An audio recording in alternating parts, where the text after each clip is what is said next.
आज हम बात करेंगे कि आपकी डेट ऑफ बर्थ में जो डबल डिजिट्स नंबर होते हैं उनका क्या मतलब होता है। जी हाँ, आपको पता है आपकी डेट ऑफ बर्थ बहुत सारे राज छुपा कर रखती है और उसी में एक डबल नंबर्स का भी गेम होता है।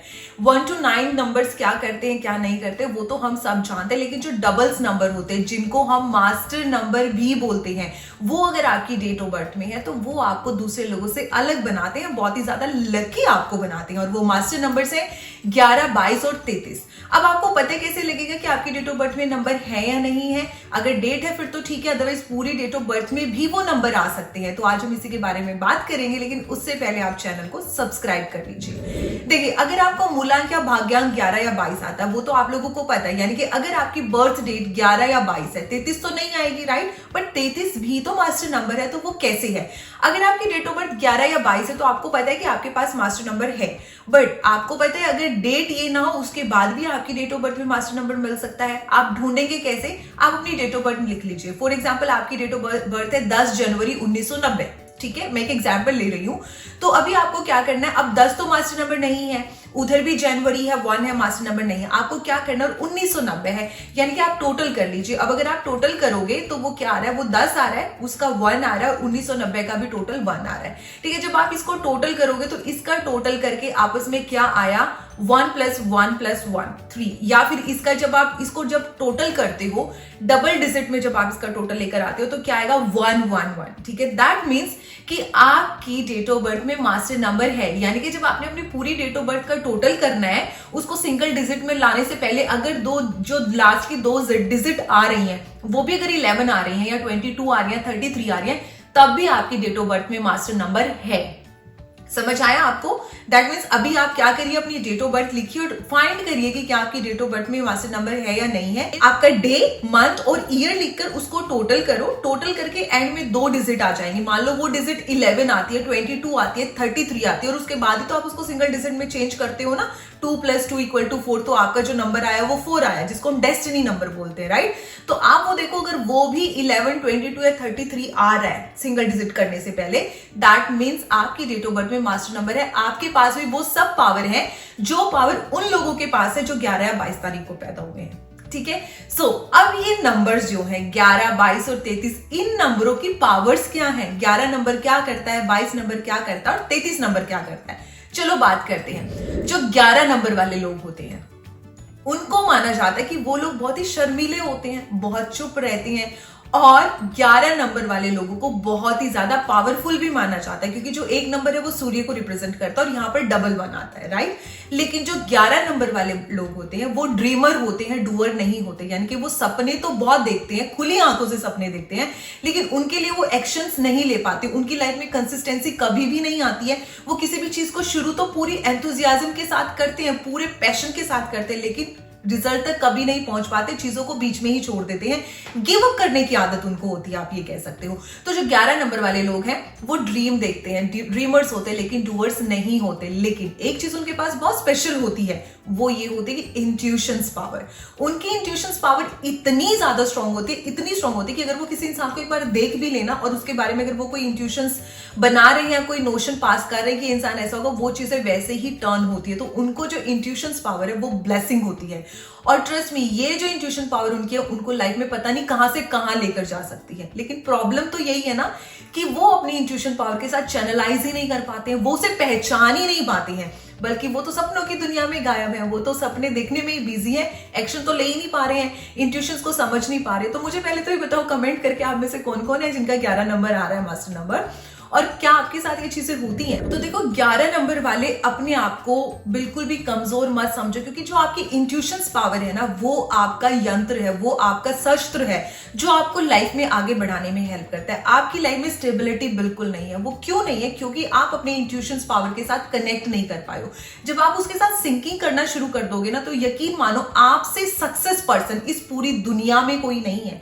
आप वो इंसान है जो किसी से 2 मिनट बात करके बता सकते हैं कि बंदा कैसा होगा, ना हो तो आप मुझे बता दो, लेकिन उस इंट्यूशन पावर को खुद भी अप्लाई नहीं कर पा रहे हो। यही प्रॉब्लम है कि लाइफ में स्टेबिलिटी नहीं है। स्टेबिलिटी आती है इन लोगों की लाइफ में, लेकिन थोड़ा सा लेट होकर, थोड़ा सा धक्के खाकर, ठोकरे खाकर, क्योंकि ये जो लोग होते हैं ना, ये अपनी पावर पे डाउट करते रहते हैं, अपने आप से प्रेरित ना होकर, इंस्पायर ना होकर वो दूसरे लोगों से इंस्पायर होते हैं और सारी टाइम वो क्या करते हैं, दूसरों से मोटिवेट होकर अपने रास्ते बदलते रहते हैं। और इसी वजह से क्या होता है कि एक चीज को शुरू करते हो और बीच में ही छोड़ देते हो, क्योंकि आप खुद को नहीं पहचान रहे हो। किसी से भी आप प्रेरित हुए, किसी से भी आप इंप्रेस हुए, वो इंसान ऐसे कर रहा है तो मैं भी कर लूं, मेरी लाइफ में भी चीजें चेंज हो जाएंगी। और फिर कंसिस्टेंसी है नहीं, जिसकी वजह से लाइफ में स्टेबिलिटी आती नहीं है। तो बजाय दूसरों से इंस्पायर होने के, आपको खुद से इंस्पायर होने की जरूरत है, क्योंकि आने वाले टाइम में लोग आपसे इंस्पायर होने वाले हैं। तो अगर आप ही खुद से इंस्पायर नहीं होंगे तो लोग कैसे होंगे। तो अगर स्टेबिलिटी लानी है तो अपने इंट्यूशंस को पहचानो, यही आपका सबसे बड़ा गहना है और यही है जो आपको सक्सेस तक लेकर जाएगा।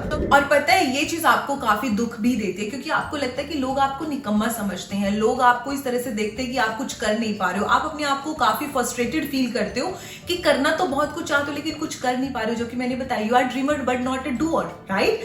तो ये चीज क्या है, ये चीज आपको अंदर ही अंदर खाती रहती है। इसलिए आप क्या करते हो, दूसरे लोगों के फॉर्मूलेज अप्लाई करते हो, दूसरे लोगों को देखते हो क्या कर रहे हो और उस चीज को ट्राई करते हो। नहीं, बस आपको लोग क्या कह रहे हैं, आपके बारे में लोग क्या सोच रहे हैं, आप उस चीज की टेंशन लेना छोड़ दो। क्योंकि आपका जो सही टाइम आएगा ना, वो 32 साल की उम्र में आएगा। जब आप 32 साल की हो जाओगे, उस टाइम आप अपने इंट्यूशंस को समझ पाओगे। और ये समझ लीजिए कि आपकी अवेकनिंग शुरू होती है उस टाइम पीरियड पे। और 32 साल से 45 साल के बीच की जो उम्र है, वही टाइम काफी है आपके लिए शाइन करने के लिए। उसी टाइम में आप इतना कुछ कर जाओगे जो एक नॉर्मल इंसान जो है अपनी पूरी लाइफ में नहीं कर पाता। तो जल्दी से मुझे बताओ, कौन लोग 32 साल के हो चुके हैं और किनका ये टाइम शुरू हो चुका है। 45 साल तक आपके पास वो सब होगा जो आपने सपना देखा है। तो जो वो ड्रीमर हो और डूअर नहीं हो, वो चीज चेंज होगी और आप क्या करोगे, अपने सपनों को रियलिटी में लेकर आओगे।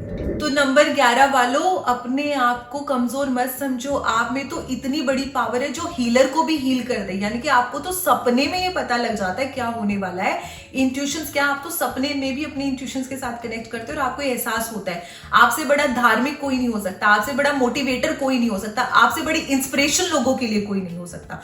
तो स्टॉप डाउटिंग योरसेल्फ और stop dreaming, start doing actions, okay. और ये टाइम आपकी लाइफ में बहुत जल्दी आ रहा है। अब बात करते हैं नंबर 22 की। You are the dreamer and the doer. यानी कि आप सिर्फ सपने देखते नहीं हो, उनको करने के लिए एक्शंस भी लेते हो। आपकी जो इमेजिनेशन पावर है वो इतनी स्ट्रांग होती है कि जहां से लोग सोचना बंद करते हैं, वहां से आपकी सोच शुरू होती है। जब आपको बोला जाए कि, जब ये लगा लो कि दुनिया में ये जरूरत है कि कुछ ऐसा कर दो जिससे सब लोग चौंक जाएं, तो वो 22 नंबर वाले कर सकते हैं। यानी कि जहां पे लोगों की सोच खत्म होती है, वहां पे आपकी सोच शुरू होती है। दैट मीन्स आपको जो 22 नंबर वाले लोग हैं, उनको द बिल्डर ऑफ इमेजिनेशन भी बोला जाता है, कि आप लोग वो चीजें सोचते हो जो नॉर्मल आदमी के बस की बात है ही नहीं।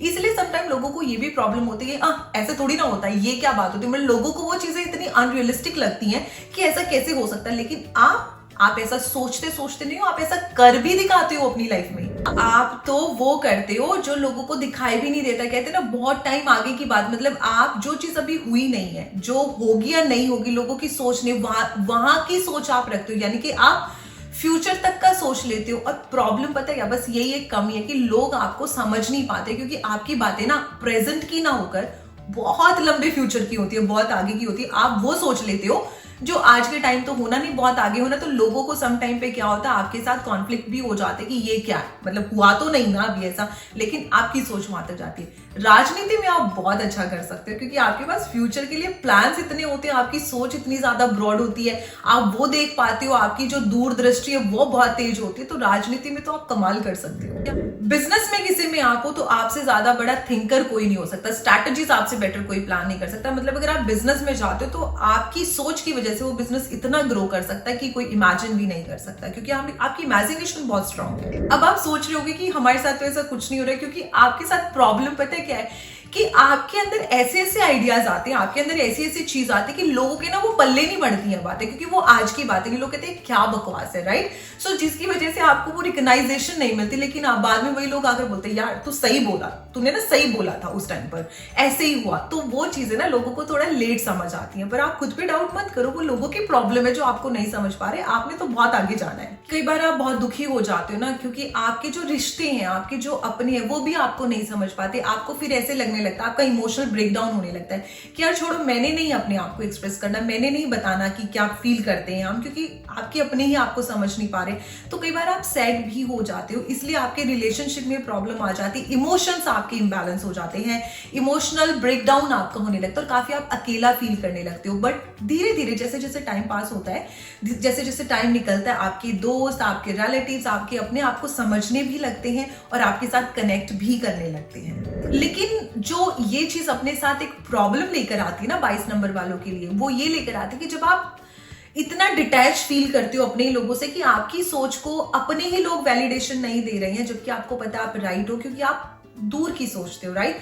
तो जब आपको ये चीजें लगती है तो वो चीज ना एक टाइम पे डिप्रेशन में, गुस्से में, स्ट्रेस में चेंज होने लगती है और बहुत हाईली चांसेस होते हैं कि ऐसे लोग फिर किसी न किसी क्रिमिनल एक्टिविटी में भी फंस जाते हैं या कुछ ऐसा कर बैठते हैं जो उनकी लाइफ में बहुत बड़ा थ्रेट हो सकता है, क्योंकि वो डिप्रेशन और एंजाइटी लेवल इतना ज्यादा हो जाता है, या ये लगा लीजिए कि थक जाते हो आप अपने आप को प्रूव करते करते या वैलिडेशन ढूंढते ढूंढते, और उस गुस्से में कुछ ना कुछ आप ऐसा गलत कर देते हो जो आपके ऊपर बहुत ज्यादा भारी पड़ सकता है। तो आपको इस चीज का ध्यान भी रखना है। तो अगर आपको इन चीजों से बचना है तो देखो, आपको अपना फ्रस्ट्रेशन लेवल कम करना होगा, और फ्रस्ट्रेशन लेवल कम करने के लिए आपको ये समझना पड़ेगा कि आप जो सोच रहे हो, आपका ब्रेन जैसे प्रोसेस कर रहा है, आपका माइंड, बिकॉज आप यू आर अ बिल्डर, ठीक है, आप बिल्ड करने वाले हो, आप आइडियाज बिल्ड करते हो, आप सोच बिल्ड करते हो, आप फ्यूचर की सोचते हो, बाकी सब लोग ऐसे नहीं है। तो आपको अपनी सोच को या अपने आइडियाज को दूसरों पे थोपने से रोकना होगा, नहीं तो आपका डिप्रेशन लेवल इतना बढ़ जाएगा, आपका गुस्सा इतना बढ़ जाएगा, ठीक है, आपकी फ्रस्ट्रेशन इतनी बढ़ जाएगी, तो वो आपके लिए नुकसान करेगी, ठीक है। तो आपको करना क्या, 22 नंबर वालों, अपनी ताकत को अंडर एस्टिमेट मत करो। आप बहुत पावरफुल हो, तो ये समझो सबके लोगों की, आम लोगों के बस की बात नहीं है आपको समझना, तो उन पे थोपना बंद करना होगा, ठीक है। थोपना बंद कर दोगे तो चीजें काफी कोडियल हो सकती है, काफी बेटर हो जाएंगी। और आपको एक सॉल्यूशन दूं, ऐसे लोगों को ढूंढो जिन पे आपको आइडियाज थोपने ना पड़े, बल्कि जो आपके आइडियाज को चाहते हैं, क्योंकि आप जो बने हो ना, आप खुद हार्डवर्क करने के लिए नहीं बने हो, आप खुद काम करने के लिए नहीं बने हो, आप स्ट्रगल करने के लिए नहीं बने हो, बल्कि आप करवाने के लिए बने हो। क्योंकि 22 नंबर रिप्रेजेंट तो राहु को ही करता है ना, 2 + 2 = 4 राहु का नंबर है, राइट। तो बेसिकली आप बने हो दूसरों से काम कराने के लिए। तो ऐसे लोगों को ढूंढो, बजाय उन लोगों पे थोपने के जो आपको समझ नहीं पा रहे। आप ऐसे लोगों को ढूंढो जिनको जेन्युइनली आपकी सोच की कदर है, या जेन्युइनली जो आपसे गाइडेंस चाहते हैं, और उनसे काम करवाओ। आप खुद हार्ड वर्क करने के लिए, धक्के खाने के लिए नहीं बने हो, आप दूसरों से काम करवाने के लिए बने हो। और वो लोग आपके आइडियाज की कदर भी करेंगे, आपके आइडियाज के साथ उनके आइडियाज मैच भी करेंगे, और वो आपके लिए बहुत कुछ करेंगे भी, जिससे आपका फ्रस्ट्रेशन लेवल कम होगा। तो आप समझ गए ना, आप 22 नंबर हो, यानी कि आपको लेबर वर्क बिल्कुल भी नहीं करना। हम कहते हैं जिंदगी में मेहनत करो, जिंदगी में काम करो, लेकिन 22 नंबर वालों, आपको मेहनत नहीं करनी, आपको दूसरों से मेहनत करानी है। जितनी आप मेहनत करोगे उतना आपके लिए गलत है, उतना आपको कम फल मिलेगा। जितना आप स्मार्ट वर्क करोगे, दूसरों से मेहनत कराओगे, उतना आप जल्दी ग्रो करोगे। तो जल्दी से मुझे कमेंट सेक्शन में बता दो कौन कौन है 22 नंबर, किस किस की डेट ऑफ बर्थ में आ रहा है 22। और 22 नंबर वाले लोगों ने लाइफ में अकेले ही रहना है, लेकिन समझ लो बदलाव आपसे आता है। राहु है आप, ठीक है, राहु का नंबर है ये। जहां जहां जिंदगी में बदलाव की जरूरत हुई है, वहां वहां राहु की जो प्रेजेंस वो हमेशा रही है। राहु बदलाव लेकर आता, तो जिंदगी में, दुनिया में आप बदलाव लाने के लिए आए हो, तो आपको नहीं बदलना, आपको बदलाव लेकर आने हैं। ऑफकोर्स जर्नी तो हार्ड रहेगी, लेकिन इतने सारे बेनिफिट्स भी तो आप ही ले रहे हो। सो बी हैप्पी। सो अब बात करते हैं 33 नंबर की, जो कि बहुत ही रेयर है। अब 33 तारीख को कोई पैदा तो होगा नहीं, लेकिन यस, डेट ऑफ बर्थ में 33 जरूर आ सकता है। तो जो 33 नंबर वाले लोग हैं, जिनका 33 नंबर आ रहा है, वो लोग बहुत ही लकी हैं, या यूं कहिए बहुत ही रेयर नंबर है। 33 नंबर वाले लोगों जैसा पहले कभी किसी ने देखा नहीं है। वो इंसान डिफरेंट होते हैं, और उनकी लाइफ में बदलाव शुरू होते हैं जब वो 33 साल के हो जाते हैं। यानी कि आपकी लाइफ में जो बदलाव आते हैं वो ये आते हैं कि आपकी स्पिरिचुअल अवेकनिंग बढ़ सकती है, आप बहुत ही बड़े स्पिरिचुअल गुरु बन सकते हैं, आप एक ऐसे इंसान बन सकते हैं जैसा दुनिया ने पहले कभी देखा ही नहीं है, एक्सपीरियंस ही नहीं किया है। आप बहुत बड़े गिवर होते हैं, आपको दूसरों को देना अच्छा लगता है, आप खुद को अवेलेबल रखते हैं दूसरे लोगों के लिए, आपको समर्पण करना बहुत अच्छा लगता है। तो 33 वाले लोग थोड़े से डिफरेंट भी हैं और रेयर भी हैं। सो जल्दी से मुझे ये तो बता दो, कोई ना कोई तो यहाँ 33 नंबर वाला भी होगा, वो लकी इंसान है कौन? तो ये था 11, 22 और 33 नंबर का पूरा कंसेप्ट और उसके पीछे की कहानी की क्या क्या होता है, और ये मास्टर नंबर्स अगर आप होल्ड करते हैं तो आपकी लाइफ में क्या क्या एक्सपीरियंसेस आप करते हैं और क्या क्या चीजों के बारे में आपको पता होना चाहिए, राइट? तो जिन जिन लोगों के मास्टर नंबर्स आ रहे हैं वो मुझे कमेंट करके भी बता दें, और ये चीजें आपकी लाइफ में हो रही हैं या नहीं, आप रिलेट कर पा रहे हैं या नहीं, ये भी मुझे जरूर बताना। और अगर आपको वीडियो अच्छी लगी, आई होप इस चीज ने आपको काफी हेल्प किया होगा, तो इसे लाइक कर लीजिए, शेयर कर लीजिए और सब्सक्राइब करना बिल्कुल भी मत भूलिएगा। Thank you very much.